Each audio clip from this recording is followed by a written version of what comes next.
My happiest memories growing up almost always involve my family. We did really fun stuff. We'd rent houseboats in the summer, or one time we went and stayed up at this ranch and did all horseback riding for a week. We did a lot of camping, constantly swimming. We traveled as a family to Turkey, which was amazing. It was actually a beautiful day, and I was out walking all day, and I remember I sent my mom a picture of myself because I was just in such a good mood. And so I had been hanging out with one of my friends. We went to the movie theater. After we went to the movies, I decided to walk home because it was such a beautiful evening. The walk back to my house from the movies is about an hour. When I was walking home, I heard the car coming before I saw it. He hit a barrier on the other side of the road, across 2 lanes of traffic, and he hit me. 50 kilometers an hour is what the speed I accelerated to in the air. I flew 40 feet and I landed in blackberry bushes. I remember the sound of his tires driving away. And it was very loud and very fast. For a second, I almost didn't really believe it, that it was happening, that he was just going to leave me there to die. Help me! I was actually conscious there for almost 5 hours, screaming for help. Someone was in a boat across the water from me, and I guess my voice carried across the water, and he heard me, and he didn't have a car, so he biked, probably about a 40-minute bike ride.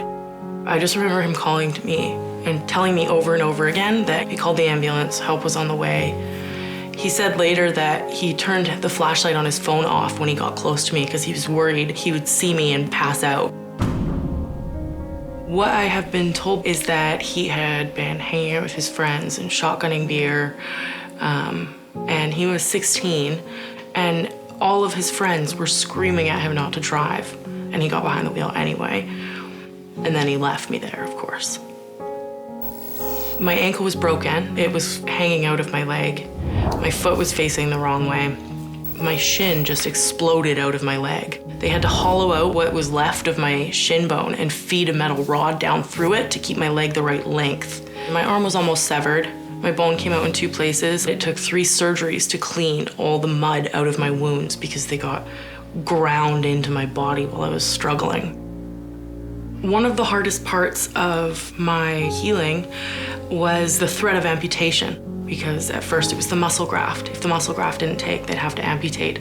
When I was doing the bone grafting, if it had gotten even a mild infection, they would have had to amputate it. I'm spending all this work healing all this pain and all this suffering and blood, and I might not even be able to keep this leg.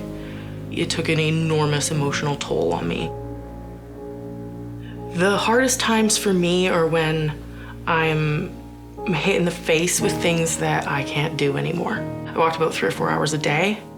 Now I can walk about 7 minutes. That's been really hard. All of the things that I had wanted to do with my life are gone. I wanted to work with kids, and now I don't know if I'm ever going to be mobile enough to keep up with little kids, right? And I'm exhausted all the time. I can't handle more than 1 course at a time. I feel like I've been thrown into this limbo and I'm not sure I'll ever be able to claw my way out. It becomes your identity. Your injuries become your entire life, right? Everything else that made you who you were before is gone, and it's replaced by the results of somebody else's poor choice.